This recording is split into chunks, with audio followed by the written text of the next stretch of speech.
Hello, hello. Welcome to the Limitless Podcast, your go-to corner of the internet where we talk soft skills without the fluff.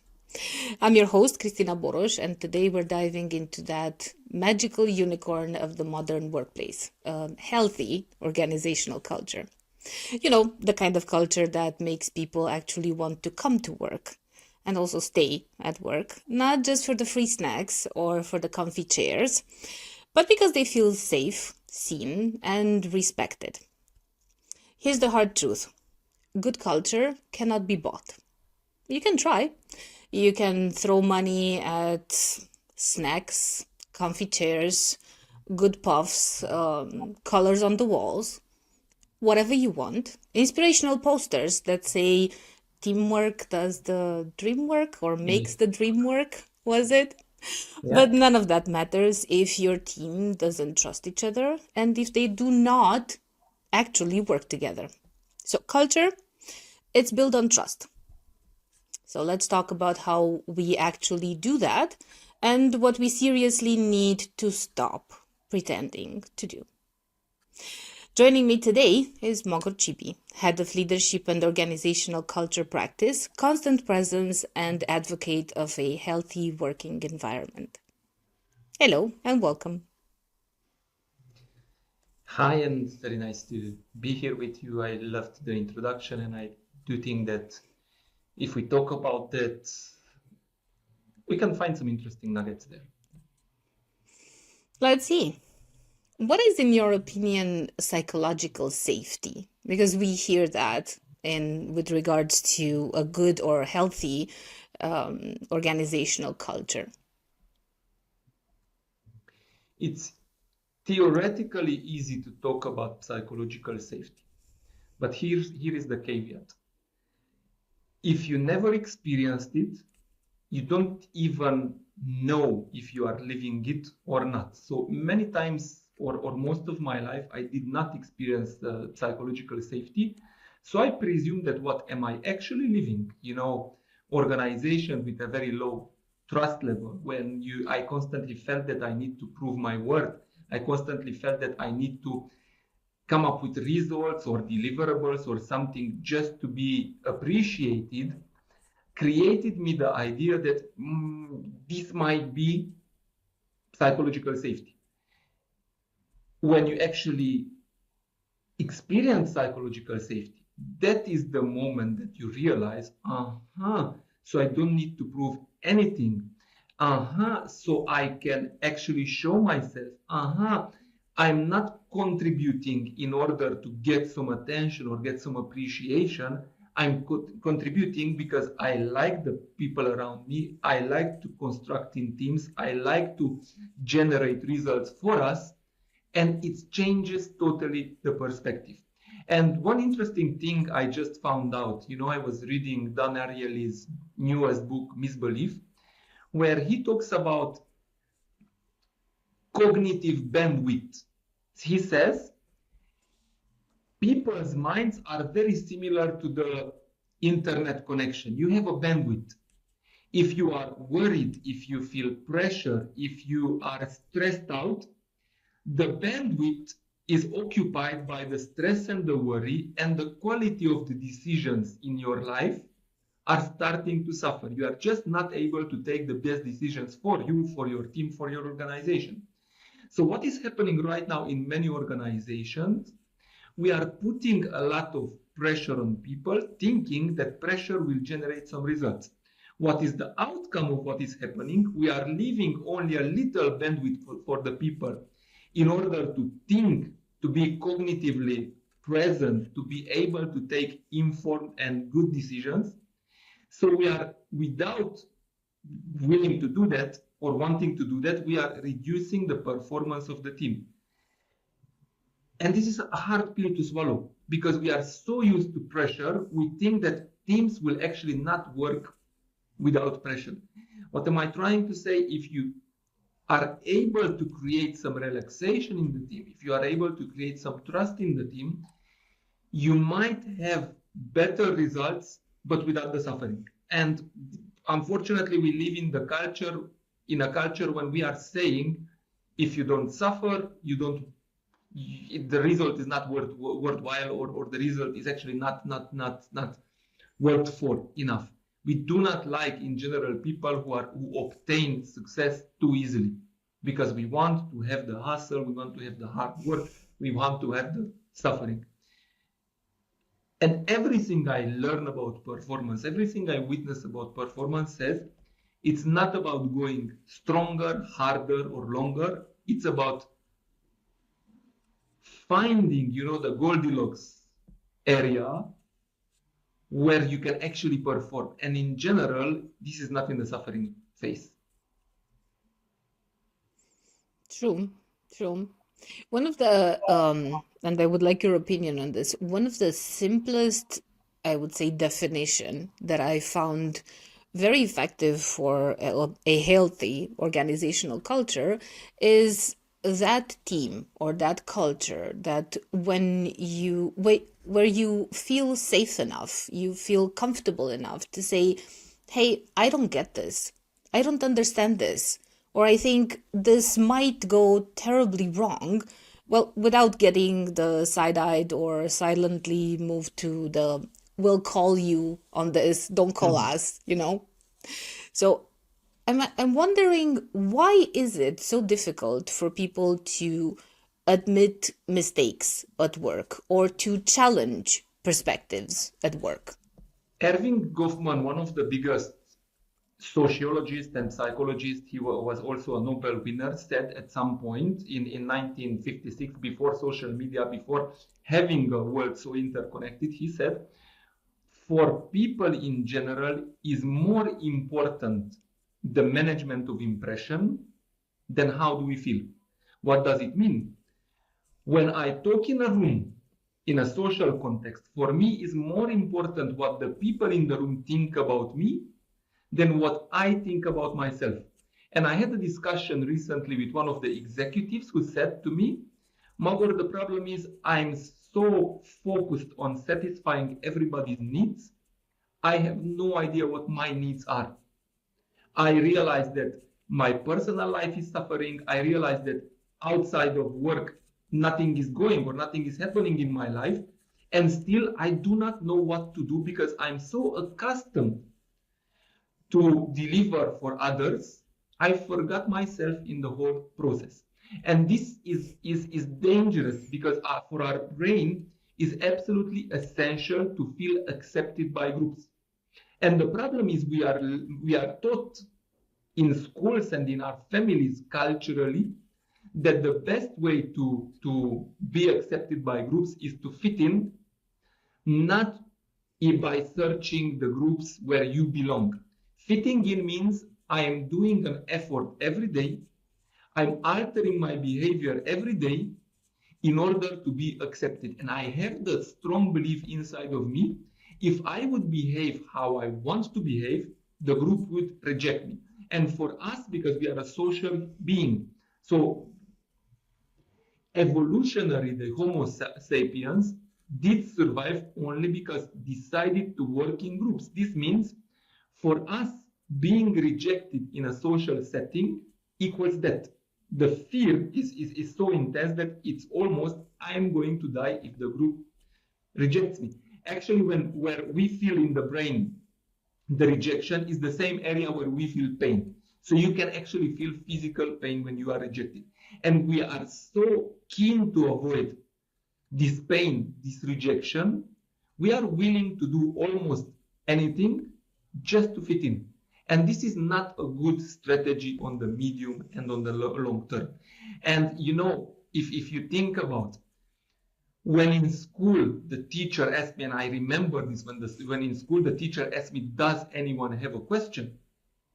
And I raised my hand and the answer was, Csibi, you didn't pay attention again. What it was transmitted to me in front of a whole classroom is that I'm an ignorant person. I just said it, but you are ignorant.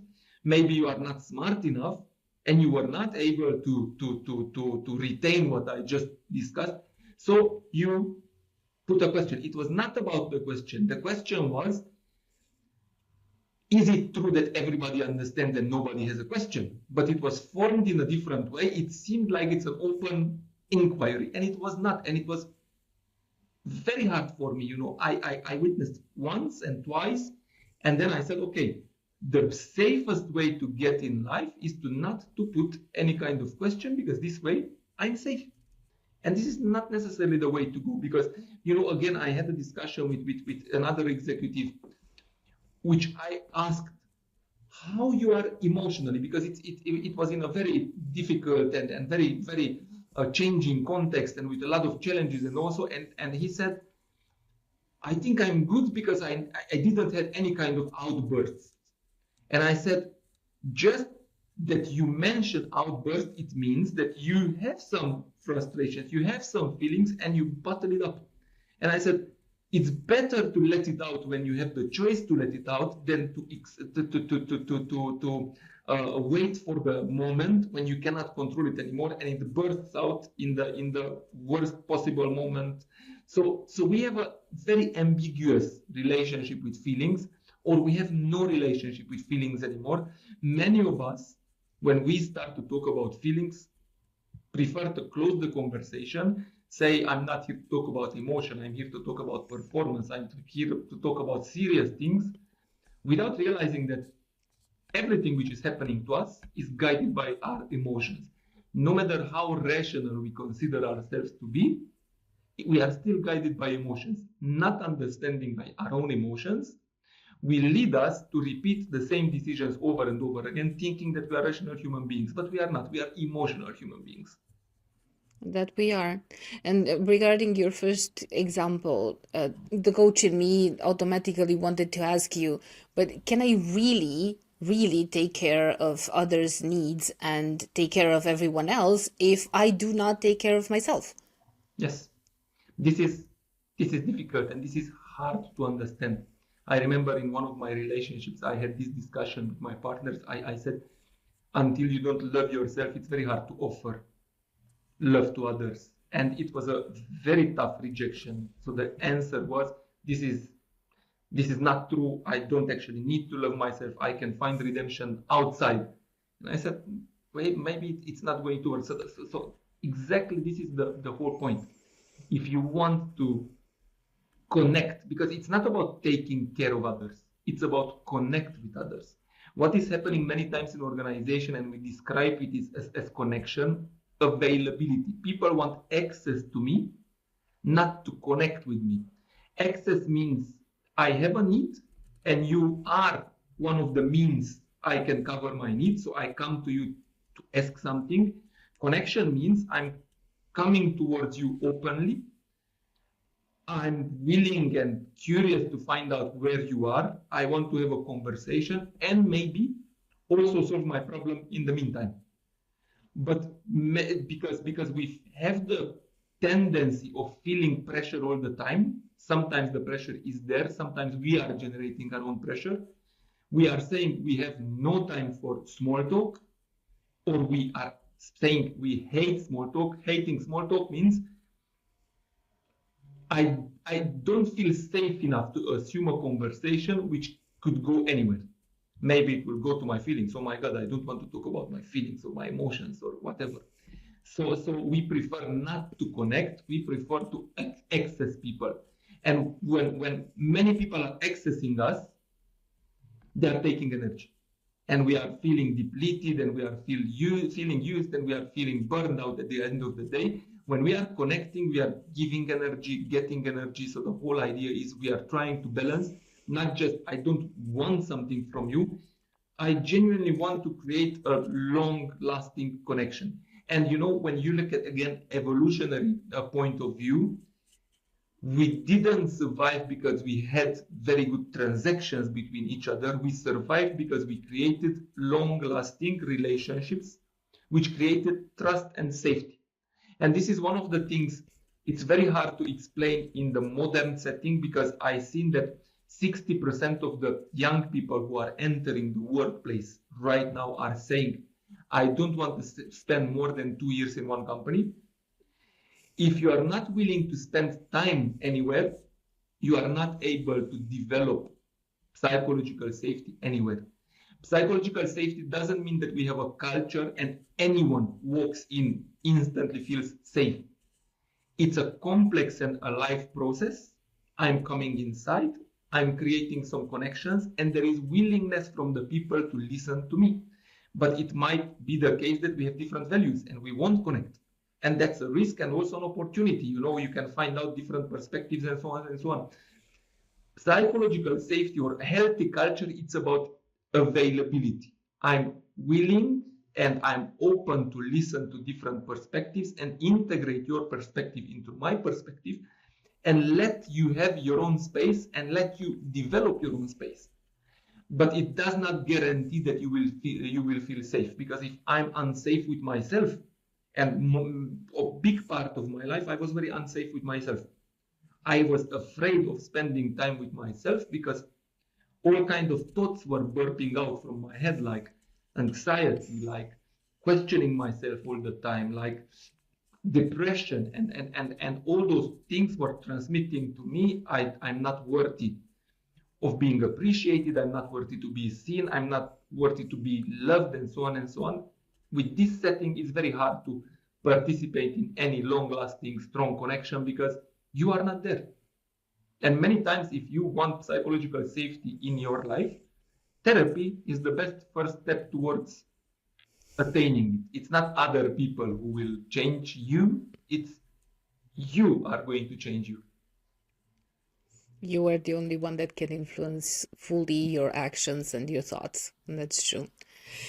Getting a bit back to the moving away from the herd mentality, like everybody thinks the same, everybody does the same. That means that we're all the same, because we're not.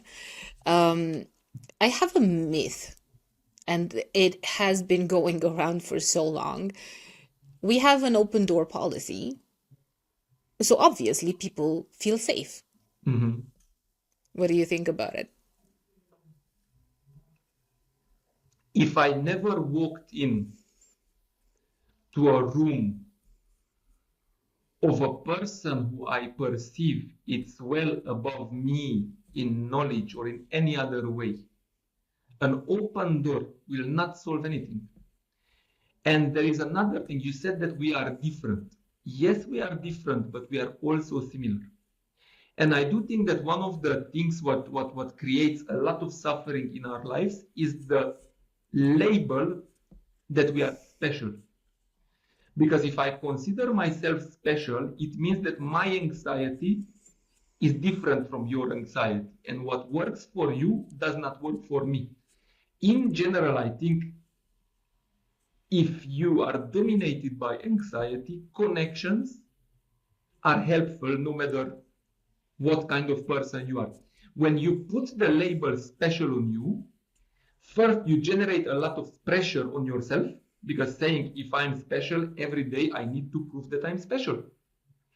Second, if you are special, it means things which works with other, it will not work for you. Every time you need a special solution. And this again makes the work harder and harder. I'm always saying admitting mediocrity is a good thing. I do not know who invented that everybody should be special. I admit that I'm a mediocre person and I'm unique in my mediocrity. I'm mediocre in a way nobody else can be mediocre, but I'm still mediocre. And it's not a bad word. It means that I'm an average human being who does his best every day. Sometimes it's a bit better than somebody else is good, and sometimes it's not better, but I should not compare it. I'm also running a lot, and I remember my last ultramarathon I was participating. I was looking at the people. It was a long line of people in front of me and a long line of people in behind me. And I was thinking, in 1 hour, everybody in front of me can be behind me, and everybody from behind, anybody from behind can be in front of me. And I do think that this is a very good metaphor for life. Just because today you are a bit better than some other people around you does not mean that tomorrow you will be. And you should not try it. Because life is about your own journey, and your own journey should be about your own growth, your own learning, and your own satisfaction. Many times, competition takes away the satisfaction. If I'm not good as you, Christina, it means that I don't deserve as much in life as you. And it's actually not true. And this is, again, going back to open door policy and going back to formalism. Before opening the door, it's very useful to learn how to listen. I remember I was at my first people managers training when I realized that I'm an awful people manager. I realized that I would never want to have myself as my own boss. And then I said, okay, from Monday, everything is changing. And the first thing I did, a big poster, and I said, my door is open. Anyone can just walk in. It was not necessarily working because the people who actually walked in interrupted me in bad moments. And sometimes my answer was not the best. Also did not solve my relationship with the people who were intimidated or afraid of me. And third, I still couldn't listen. So just opening the door does not mean that you learn to listen. The first thing what I needed to do is to prove to the people that I listen. And many times we are saying, if I'm sitting next to you and you are talking and I'm not interrupting you, and I also look engaged and I nod, it means that I listen. Actually, listening always should be accompanied by actions. If you tell me a lot of things I could do different, if you tell me a lot of things our team could do different, and I do not take any kind of action, the conclusion of the other will be you were not listening or you don't care. Either way, it's a negative scenario. If you are not ready to act, maybe it's better not to listen, and maybe it's better to work on that, your flexibility of to accepting different opinions, and then open it. Because just the act that we are sitting together and talking doesn't mean that I will create a positive experience for you, and doesn't mean that I will make you feel seen or heard. I would maybe redirect this a bit and point out the differences with the classical differences between listening to understand versus listening to respond. Right? So what am I doing? Am I just hearing you in order to give you a quick response and get back to what I was doing? Or am I really trying to understand where you're coming from? And if I try to understand, and I do manage to understand where you're coming from and what you want by bringing this issue to me, then I would say that the follow-up actions are a lot easier to see and also to act upon. I also think the level of involvement is very important, because many times we are making things to be about us which are not about us. For instance, if you come to talk with me and my dominating thought is I need to help you, it will be very hard for me to listen what you are saying. In relationships, I remember I read my first relationship book years ago and said all you need to do is to listen. And I said, I'm always listening. Otherwise, I couldn't give so good advice to everybody around me. It's not about that. It's about being relaxed. Many times, listening is very connected to the level of relaxation, because if I'm able to listen to you in a relaxed state, it means I do not perceive that there is a stake. I'm there just to let in what you are saying, and then, if needed, react. But sometimes you don't react. And this is very hard to understand in a society where we are always about contributing, and I need to prove my worth, and so on and so on. I remember I had a discussion with an ambitious young man. We had a 1 hour talk, and maybe I was able to talk 4 minutes.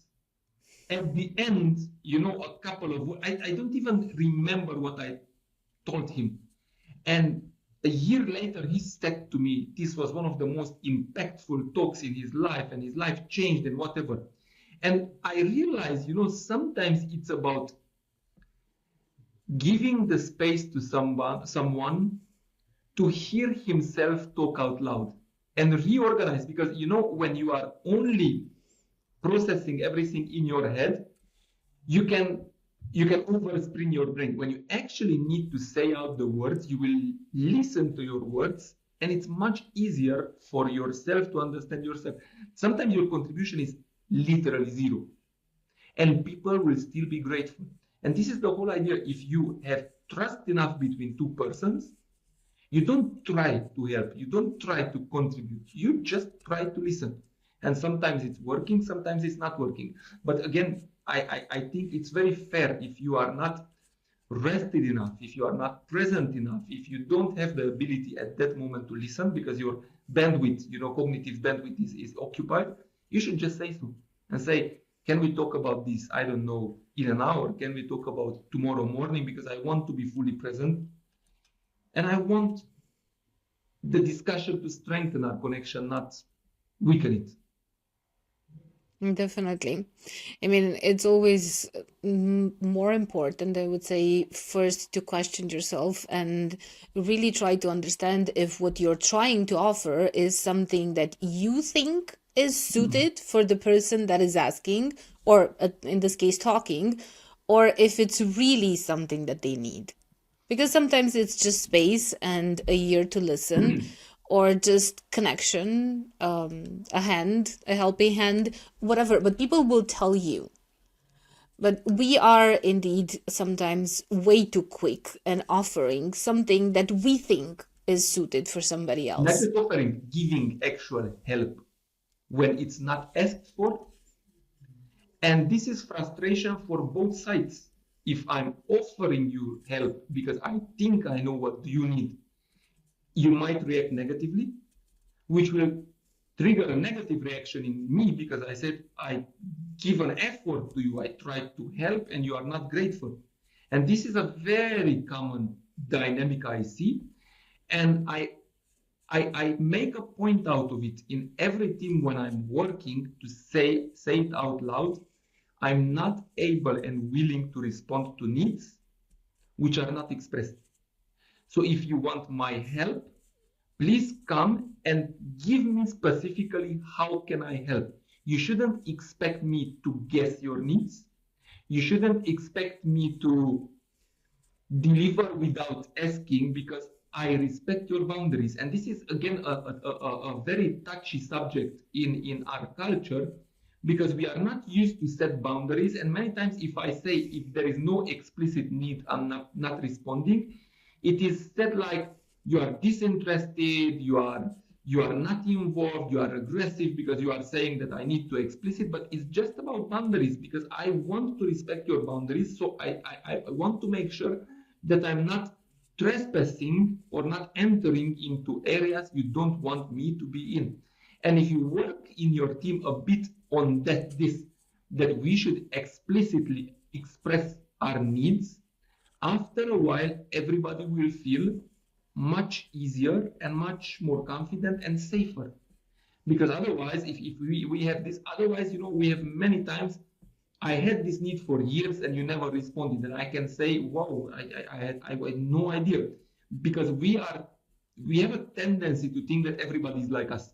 And I work with 3 business founders. The 3 of them are working together for many, many years. And usually I do 3 sessions, one after another, they are coming and we are discussing. If I wouldn't know that they are together, if I wouldn't know that it's the same case and the same business, I would think that there are 3 different movies.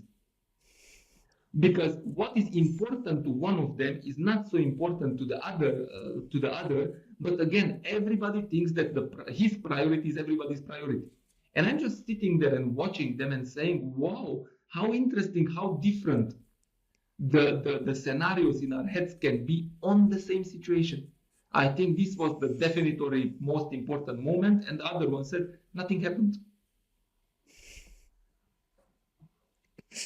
So you mentioned towards the beginning that we are not so focused on emotions and we run from them. We don't want to talk about them. We don't want to address them, which we do hear constantly on a day-to-day basis, honestly. But if you think of what we just discussed. I mean, if I offer or actually give you help that you do not need, you will feel that I'm trespassing. So everybody has these feelings that we're running from. I'm rather thinking that we're very bad at expressing them. And we set ourselves these limitations. I'm not allowed to talk about that. Or in the workspace, it's not good. One doesn't do that. First of all, we tend to talk about positive and negative feelings. And they are just feelings, they are just emotions. So if I'm sad, it's a coping mechanism to be sad and cry and express the emotions, because we have genuine moments in our lives when we are entitled to be sad. Happiness also, it's good. And also look at the intensity of emotions. Every emotion in a very elevated intensity is destroying connection, not helping connection. So for instance, if you are celebrating and happy, I can connect to your happiness and celebration. I can ask you, I can create a connection with you. If you are ecstatic in your celebration, if you are euphoric, I cannot connect to you, because the ecstasy, the euphoria, it's about you. It does not allow anyone to participate. Again, if you are a little bit upset and I see that you are a little bit upset, I can come to you, ask you how do you feel or what is happening, giving you the space to tell me, and this will create a connection. If you are furious, I don't have the space to connect with you. So it's not about positive or negative emotions, it's about the level of connections. And we should realize that every very heightened emotional state is not the best way to engage with others. You know, many times it's happening in a company, somebody feels a very big success and it's like very hyped and so on. And he does not check around him that the other people are not in his elevated state of mind, and they are unable to connect if you just suddenly come towards them. And this way it will be a negative thing. So the whole idea of what I'm saying, emotions are signals from our own system. It's like a panel in your board of the car, which saying we need oil, we need gas, we need whatever. The same is there. I wouldn't label anxiety as negative, although I had in a big part of my life, but anxiety was actually telling me your life is very unbalanced. You are spending too much time on work, you are giving a lot of energy, and you are not regenerating any kind of positive energy towards yourself. It's a disbalance, and I cannot keep it as a body, the things together, unless you are willing to change. And it gives you a signal which disturbs your daily life in order for you to be able to rethink your life or reorganize your life. What we are many times doing, we are labeling as a negative emotions. We are taking some pills because the anxiety is the symptom, and we are saying, okay, since I'm taking these pills, I'm much better. But you are not actually much better, because you still have the original problem that you are neglecting yourself. Again, happiness also a good sign, but if every day you are happy and happy and happy, maybe you should look again a bit closer. Maybe you are interpreting something in a way. The whole idea is and our brain, this is very interesting, our brain does not search for positive emotions. Our brain is trying to have homeostasis, which means a state when it can be chilled. So no high positives, no high negatives. The brain wants to be in homeostasis because you are not expending energy, you are not using energy in those states. So if we start to understand this, we can understand that it's a puzzle. But in order to be able to work with the puzzle, you need to understand your own feelings. You need to understand what is anger generating in you. You need to understand what is, I don't know, sadness generating in you. You need to understand what frustration is generating in you. And in this way, you will be able to respond to yourself much better, because emotions, it's not about others. It's about, first of all, understanding what is happening with you, understanding your own needs, and you responding to your own needs. And this is wonderful to develop, developing a relationship with yourself. And it's very hard if you neglected yourself all the time. It starts always with frustration. I remember I was frustrated on myself, saying, you neglected me for 30 something years and now you want a relationship? Oh no. And then it's step by step. You need to prove to yourself that you are really curious. And it means that whatever emotion comes, you are staying with it. If it's sadness, and I can tell you, one of the best emotions I lived in my life, it was a cry. It was a cry. It was not about frustration. It was about, the time lost necessarily. And I realized how much time I lost without connection with myself. But it was a very good emotion because besides the sadness, it was also the chance of reconnecting with myself. So it's not a negative emotion in any way. So it was more positive for me than any laugh I had during my life. Yeah, finding that stasis, that balance in between highs and lows and good days and bad days, whatever we define them, because my good day might be an awful day to you. Yeah. Who knows, right? That's And also how look at the perspective. exactly. My worst period when I was living it, I said it's the worst period of my life. When I look back 8 years later, I'm saying it was the best period of my life because it permitted me to change my life and my view on what am I living. Sometimes the low today, it will be interpreted inevitably as a high tomorrow. And sometimes what you think it's a high will become a low. If I look at my career, when I entered the European Parliament at 27 years old, I said this is a high. If I'm looking today, I said it was a low because it created so much disconnection with myself, with the people around me. It changed so many behaviors in me, in a way not aligned with my own values, that I actually had long-term effects which were not into the best direction. But again, it was a very good learning experience. So it's always a mixed package. I think it always depends on what you make of the situations that you're in and what you can learn from them. Whether it's on the spot, although sometimes that's difficult, or later on looking back, this is what came out with me, this is what I did with it. But that's about self-reflection, right? And finding that balance for you so you can offer at least the perspective of balance to others.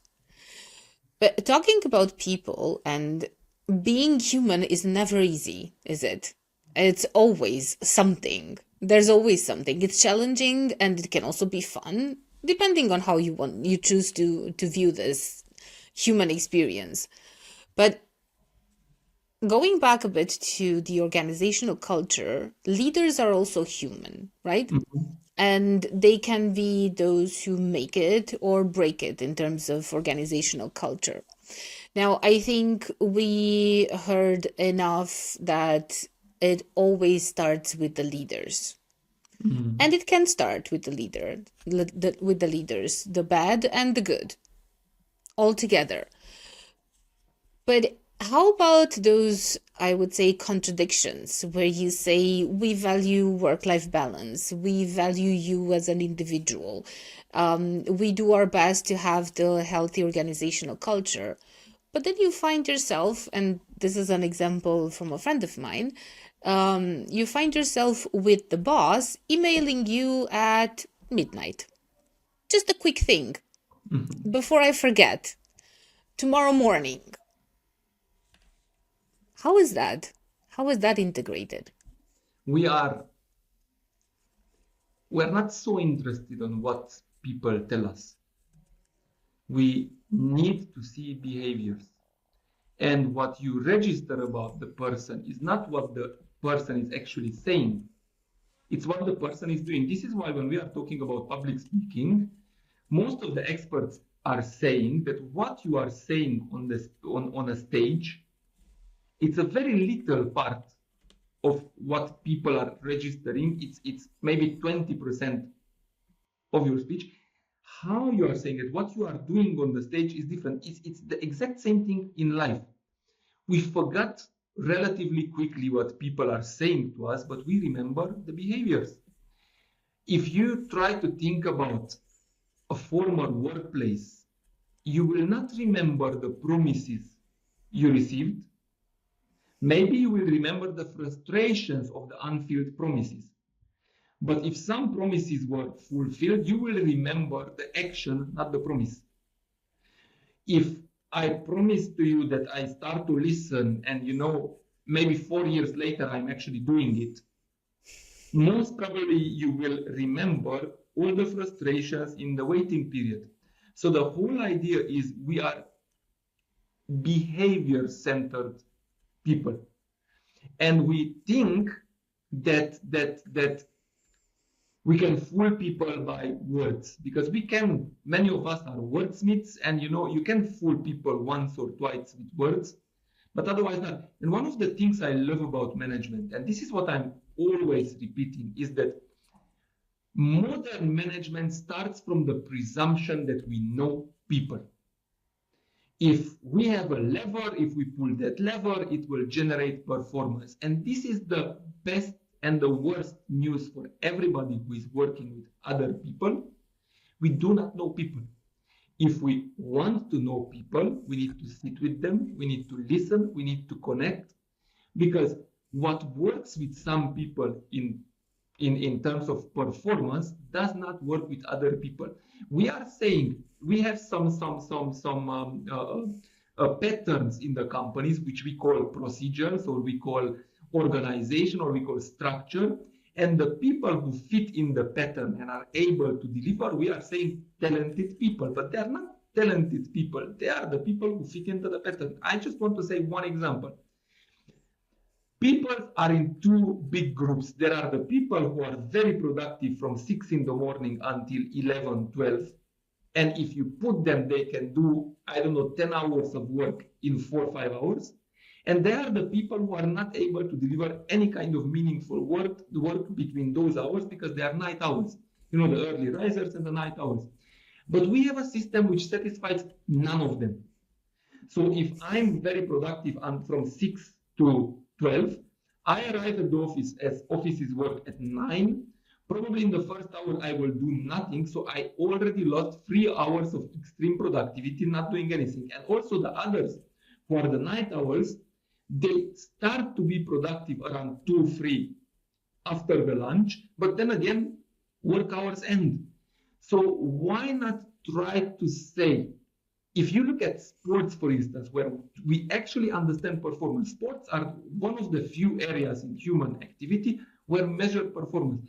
You will never see a trainer saying, I have this plan, and anybody who tries it will become an Olympic athlete.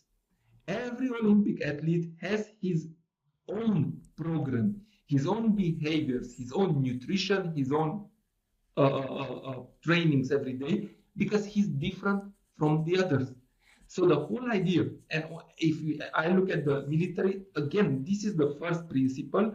If you don't know the people who are in your group, who are in your platoon, for instance, you don't go to mission with them. Why are we not doing the same in management? In management, we are saying, if you read this book, you will understand everything you need to know about people. But you won't.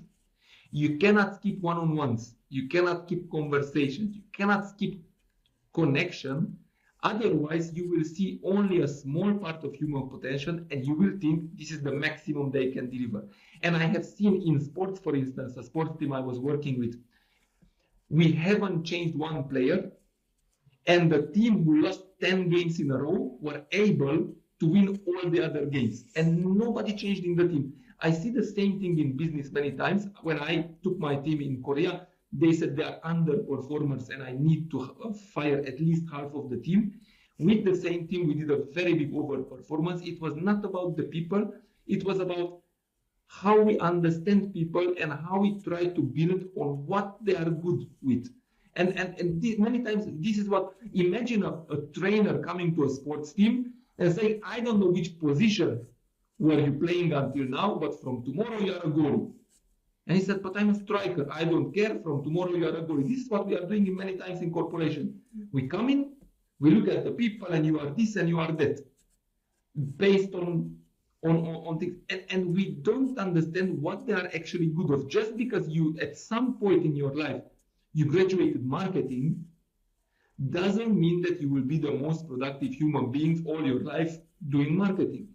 Just because you have experience in customer does not mean that you couldn't be a very good sales rep.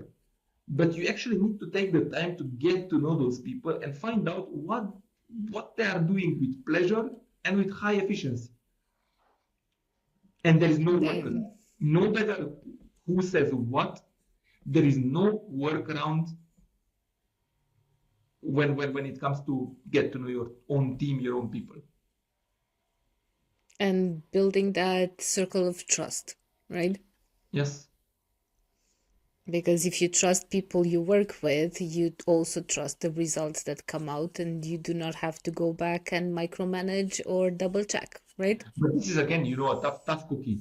Do you trust yourself?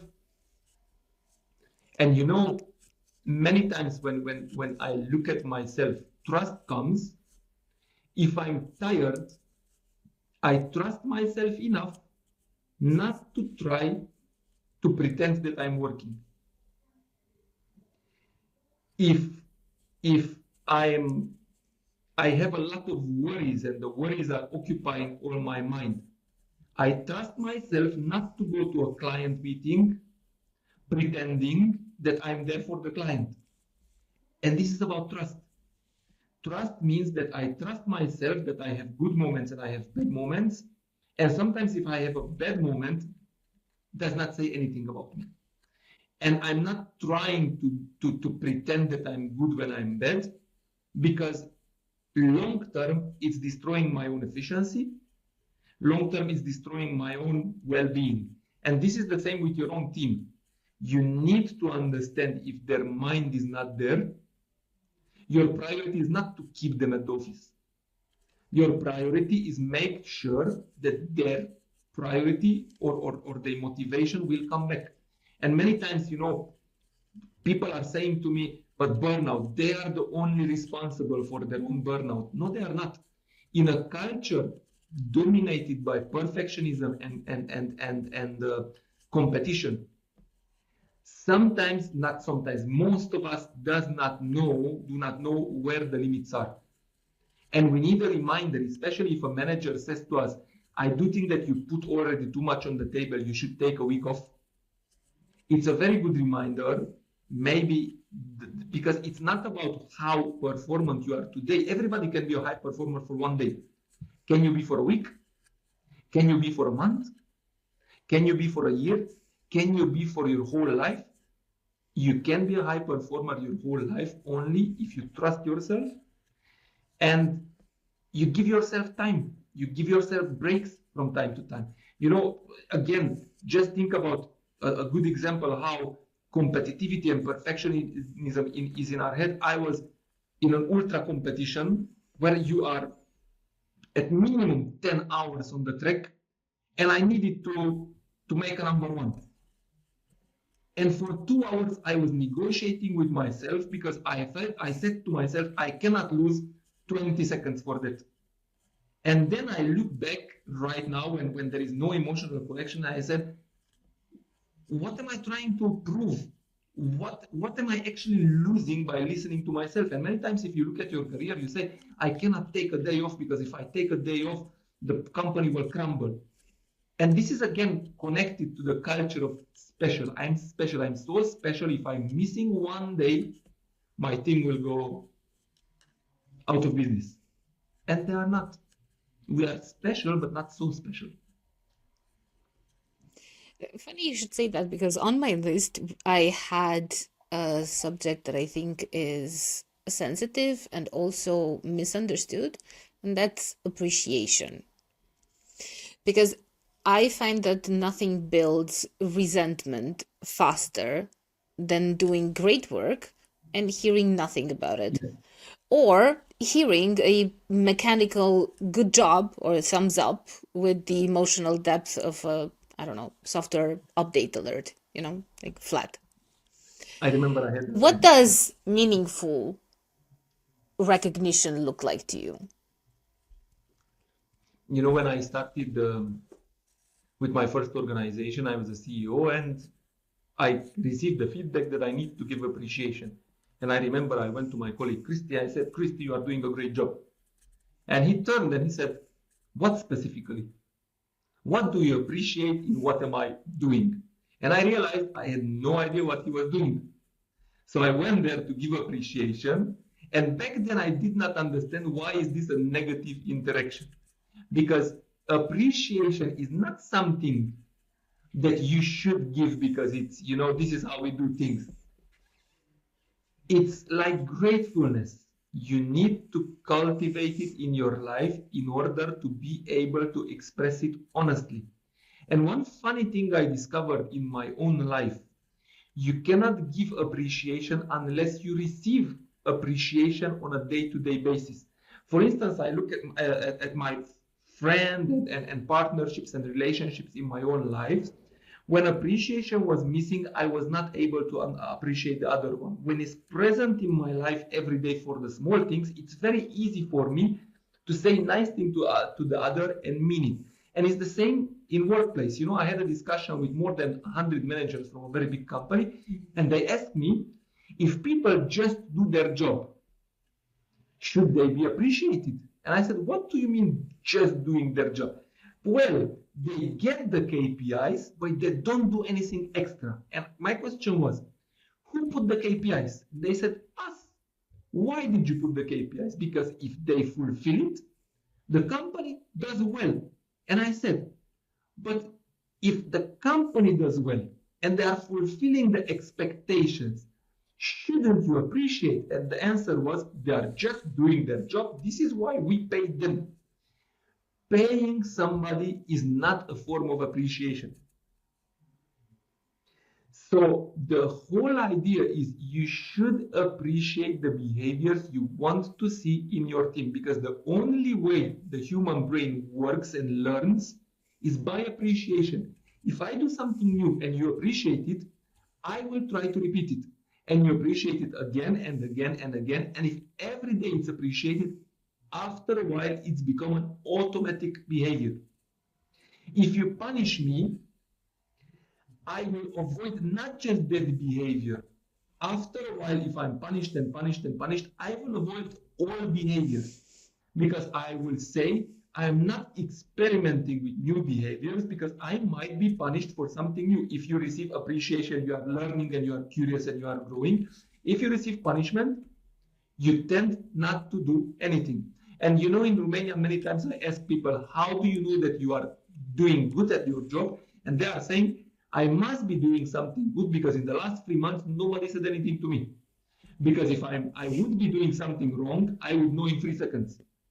And this is a very bad setup, because it sets us up not to do. And many companies are telling to me, people are not proactive. And I'm saying, what is the level of appreciation in your team? What do you mean?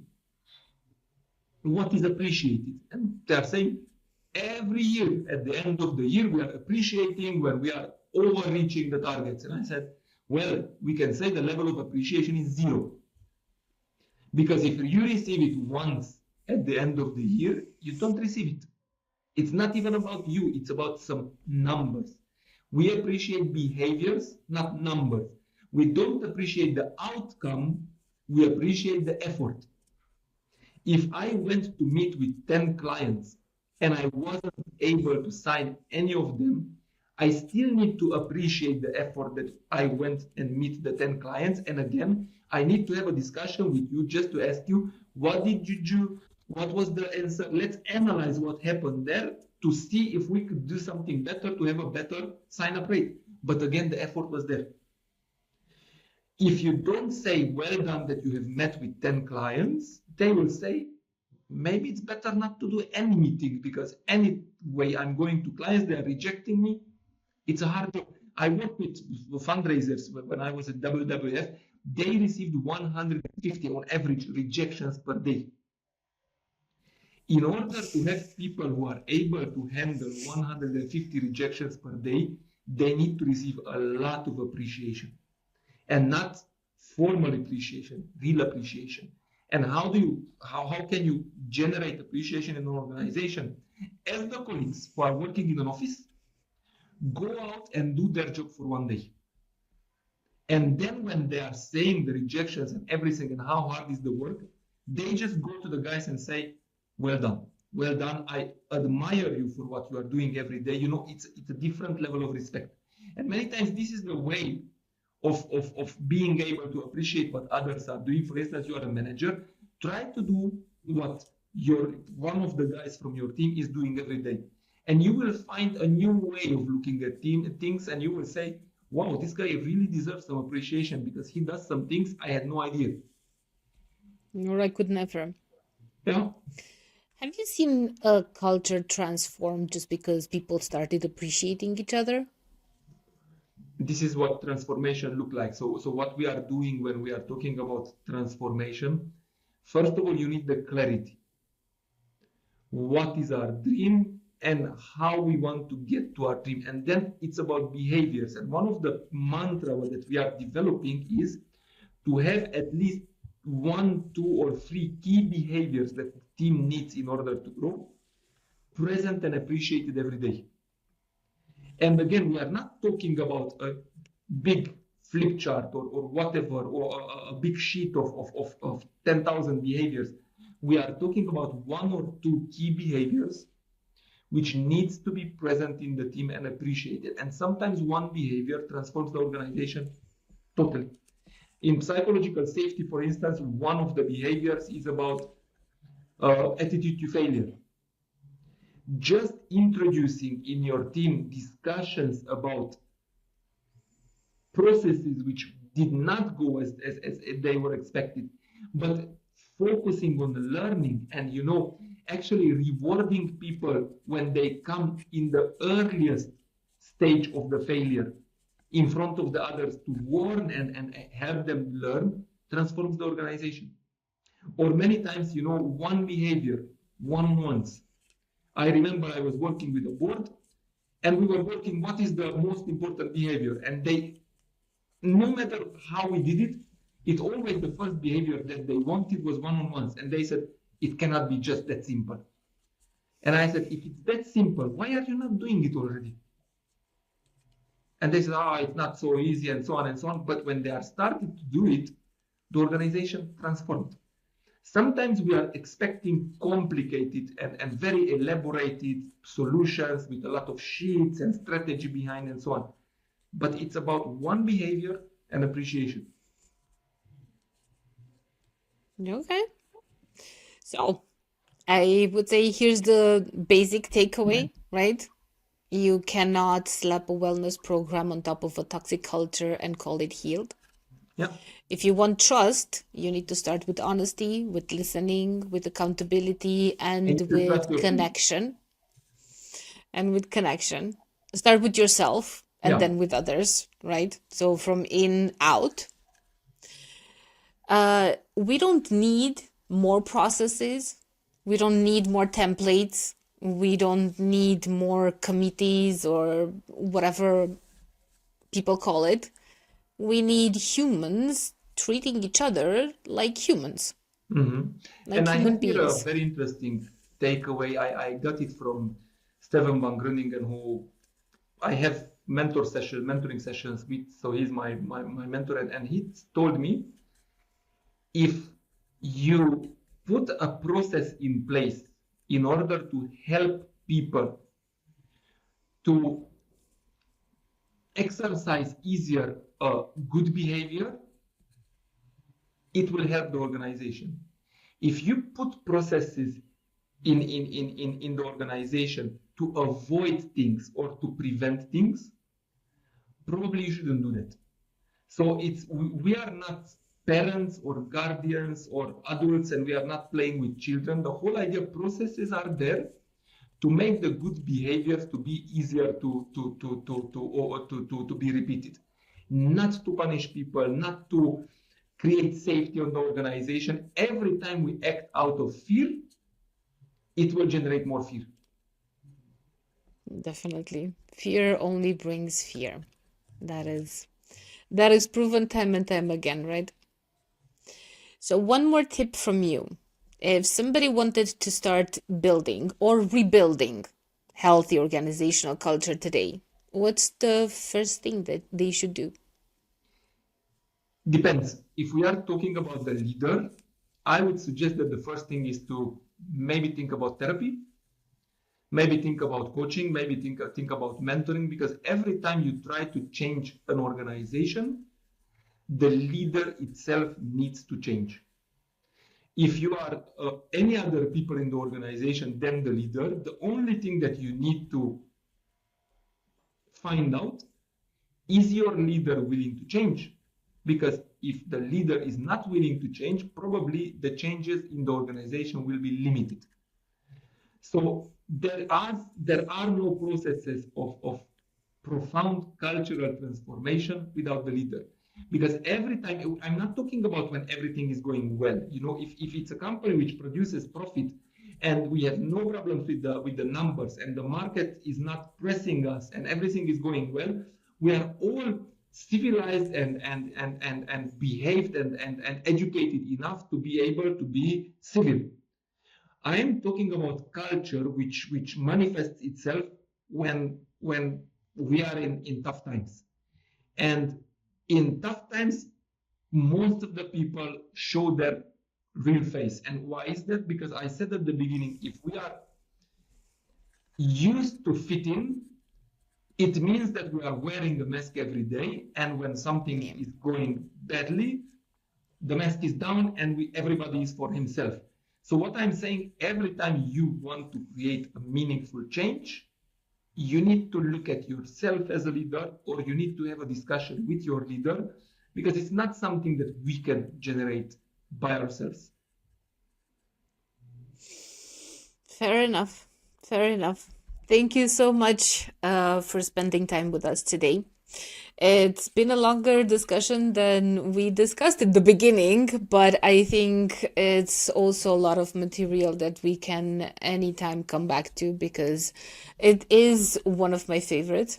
And I think it's also the basis for any real work-life balance. Because as we discussed, when you're off balanced, when one of the areas of your life is not going as you would like it to be, everything suffers and you feel it everywhere.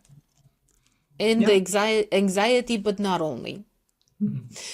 So, to our dear listeners and viewers, if this episode made you cringe or laugh or want to forward it to your boss anonymously, you're exactly who we made it for. Subscribe, share it, and remember, trust is not trendy. It's not a trend, it's timeless. Thank you all. Thank you.